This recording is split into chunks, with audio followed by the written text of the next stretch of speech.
लागल ना वाचवतंय. सरकारमधला कोण वाचव? अरे सरकार मधले वाचवत म्हणजे सरकारच सगळं त्यांचंच आहे. सरकारच त्यांचं आहे दादा. जर तुम्हाला साधे कॉल डिटेल निघत नसले, साधे कॉल डिटेल जर तुम्हाला निघत नसले, संतोष भाईंचे कोणी कोणाला मारलं, कोणी कोणाला फोन करून सांगितलं, नंतर पोलिसांना सोडून द्यायचं सांगितलं, हे जे प्रकरण आहेत आता उघडे पडलेत. आणि आता तर इतके पडायला लागलेत की ज्यांच्यावर 10-15 वर्ष 20 वर्षापूर्वी अन्याय झाला होता ते सगळे बाहेर निघायला लागले.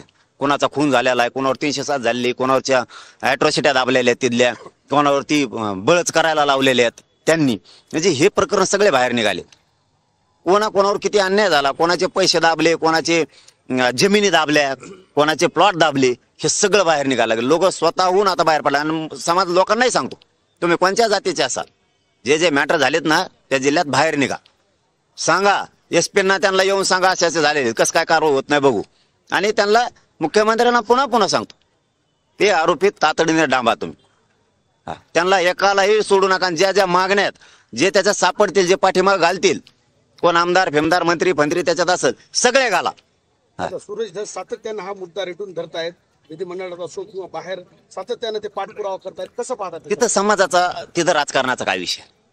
त्याच्यात राजकारणाचा विषय नाही. एक लेकरू गेलं, त्याचा आवाज उठवण्याचं काम जर कोणी करत असलं, त्याच्या मागे महाराष्ट्रातली जनता उभा राहणार. तो कोणत्या पक्षाचा असू द्या, नाही तर कोणाचा असू द्या, त्याशी देणं घेणं नाही. आणि 28 तारखेला मोर्चा, त्याच्या सुद्धा कोणी राजकारण नाही आणायचं, कोणीच.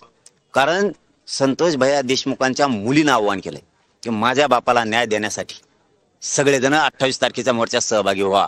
तो जनतेच्या वतीनं मोर्चा आहे.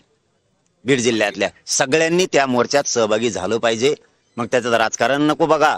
कोणाला निमंत्रण दिलं नसलं तरी नका बघू. कोणी म्हणू नका मी या पक्षाचा कसा आहे, मी सत्ताधाऱ्याचा आहे, मी कसा जाऊ. एका लेकीनं हाक दिली, त्या लेकीच्या हाकेला ओ देऊन 28 तारखेला सगळ्यांनी सहभागी व्हा.